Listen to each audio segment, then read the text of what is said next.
ધારી તાલુકાનો વીરપુરથી ગઢિયા જતો રસ્તો લોકોના માથાના દુખાવા સમાન બન્યો છે। ધારી તાલુકાના વીરપુર ગામેથી જિલ્લા પંચાયત માર્ગ અને મકાન વિભાગનો રોડ ગઢિયા ગામને જોડે છે, પરંતુ આ 5 કિલોમીટરનો રોડ હવે ખરેખર લોકોના મોટા માથાના દુખાવા સમાન થઈ રહ્યો છે। એક ફૂટ કરતાં પણ વધારે આ 5 કિલોમીટરના રસ્તા પર ખાડા પડી ગયા છે। ગઢિયા ગામનો આ મુખ્ય રસ્તો હોય છે। સતત લોકોની અવરજવર આ રસ્તા ઉપર રહેતી હોય છે, ત્યારે ગઢિયા ગ્રામજનો દ્વારા નવો રસ્તો બનાવવા માટે માંગણી કરી રહ્યા છે।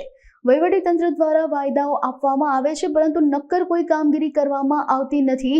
ગ્રામજનોનું કહેવું છે કે જો આ રસ્તો બનાવવામાં નહીં આવે તો ગ્રામજનો દ્વારા ધારી મામલતદાર કચેરીએ આવેદનપત્ર પાઠવવામાં આવશે, અને જો ત્યારબાદ પણ આ રસ્તાની સમસ્યા દૂર કરવામાં નહીં આવે તો આંદોલન પણ કરવામાં આવશે। મારું નામ અમરુભાઈ ધાખડા, ગામ ગઢિયા, ધારી તાલુકો, જિલ્લો અમરેલી।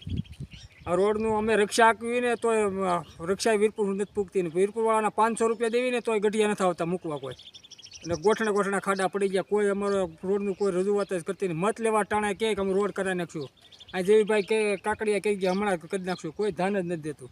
તો બધા અમે ભેગા થઈને બધા આયોજન કરીને આયોજનપત્ર આપવાના છે। મારું નામ છે રામભાઈ વાળા, ગઢિયાનો રહેવાસી છું।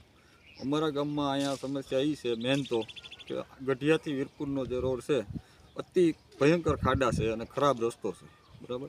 તો આની અવારનવાર રજૂઆત કરવા છતાં પણ કોઈ પગલાં લેવામાં આવતા નથી।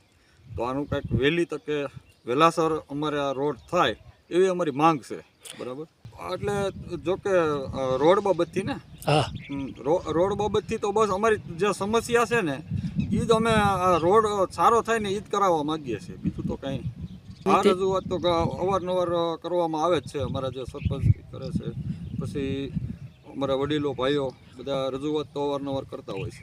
મને સાંભળે તેદુનો આ રોડનો પ્રશ્ન છે, બરાબર, ગઢિયાથી વીરપુર।